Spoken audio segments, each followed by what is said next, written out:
Kita belajar tentang perbahasan perihal zakat. Kita masih lagi untuk bait yang ke-422. Alhamdulillah, terima kasih banyak Ustaz. Tadi Ustaz tinggalkan kita dengan persoalan, kalau harta kita kena rampas, harta kita kena rampas, perlukah dizakatkan? Ustaz, jawapannya apa Ustaz? Harta kita kena rampas, harta kita kena curi, harta kita hilang. Harta kita hilang. Harta kita pun sebut harta kita, maksudnya milik kita. Maka adakah dia wajib dibayar zakat? Ya, dia wajib dibayar zakat. Tetapi dia ada tetapi tidak wajib dibayar sekarang. Oh, baik. Tidak wajib dibayar lah ni. Bila wajib dibayar? Bila dia dapat balik. Kalau yang hilang tu jumpa semula. Kalau yang dirampas itu diperolehi semula. Yang dicuri itu orang itu bertaubat pulang semula. Pada ketika itu wajiblah kita bayar zakat bagi tahun-tahun semasa dia hilang. Kita kena kira lah. Qadha lah kiranya Ustaz. Ya.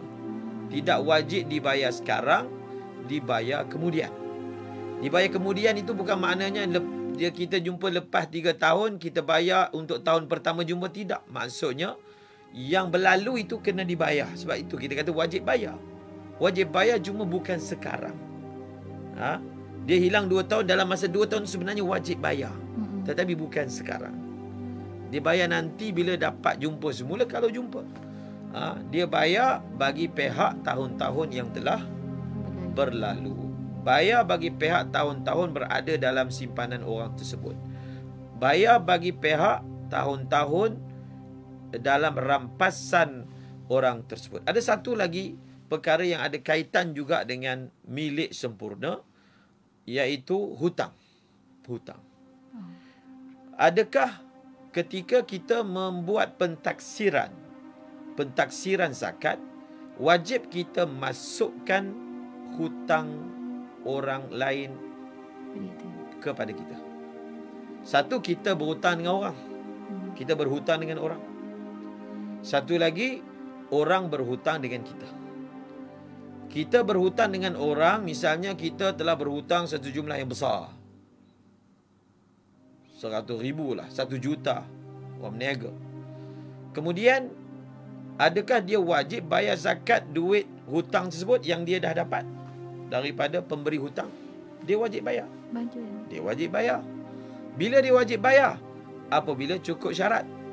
Cukup haul, cukup nisab. Misalnya dia berhutang, ada orang berhutang dan terus guna, maknanya tak simpan selama setahun, maka tak wajib dibayar zakat. Ada orang berhutang dan dia guna separuh, simpan separuh, dan yang baki disimpan itu cukup nisab dan cukup haul, maka dia juga wajib dibayar zakat. Adapun hutang orang pada kita, semasa kita buat pentaksiran, yang kita akan ajarkan bagaimana mentaksir, mengira harta zakat, adakah dimasukkan sekali hutang si fulan dan si fulanah? Adakah dimasukkan sekali? Dimasukkan sekali ataupun tidak dimasukkan sekali, maka dia bergantung kepada syarat tertentu. Bergantung kepada syarat yang tertentu.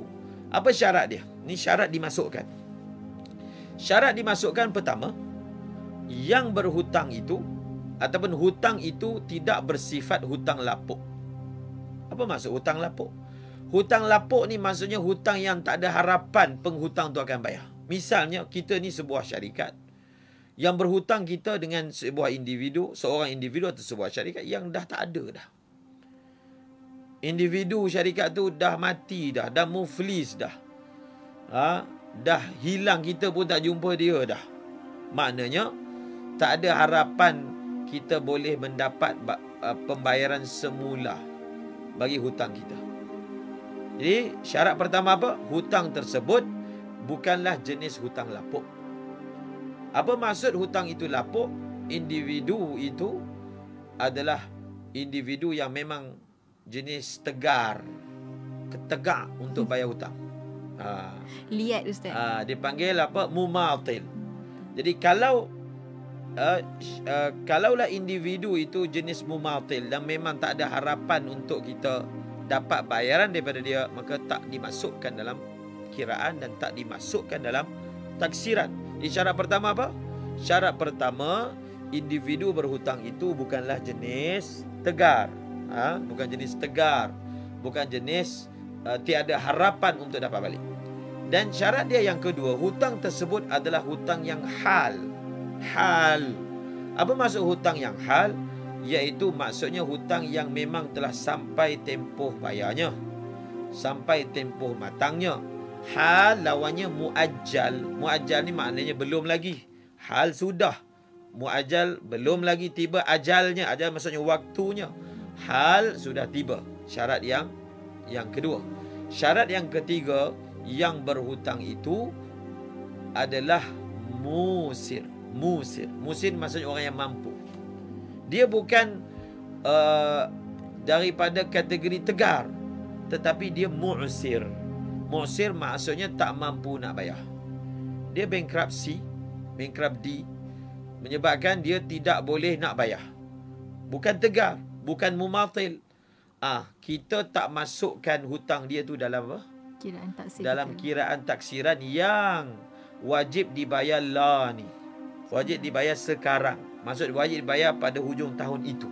Kita kira kemudian. Kalau dibayar, kita akan kira kemudian. Yang sekarang ini nak dimasukkan. Sebab kita perlukan satu jumlah dan kita totalkan jumlah tersebut.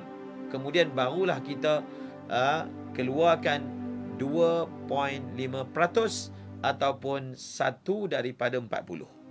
1/40 ataupun 2.5%. Jadi bila nak bayar zakat, pertama perlu kenal harta yang perlu dibayar zakat dan harta yang tak perlu dibayar zakat.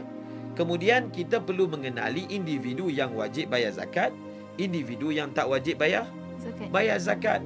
Kemudian setelah itu kita perlu tahu syarat-syarat wajib bayar zakat. Kita sebut tadi binatang ternakan wajib bayar zakat. Binatang ternakan yang dimasukkan 3 saja. Unta, lembu, kerbau dan kambing. Kerbau dengan lembu diletakkan dalam satu kumpulan.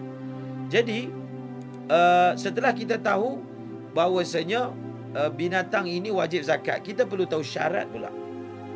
Syarat ni apa? Apakah syarat wajib bayar zakat emas perak, zakat duit, zakat harta, zakat perniagaan, zakat tanaman, zakat buah-buahan, zakat binatang ternakan? Syaratnya perlu diketahui. Setelah kita tahu, cukup syarat ni, harta saya ni sudah cukup syarat bayar zakat, maka kita seterusnya kita perlu tahu berapa yang perlu dizakatkan. Setelah kita tahu berapa, kemudian kita perlu tahu siapa yang boleh menerima zakat tersebut.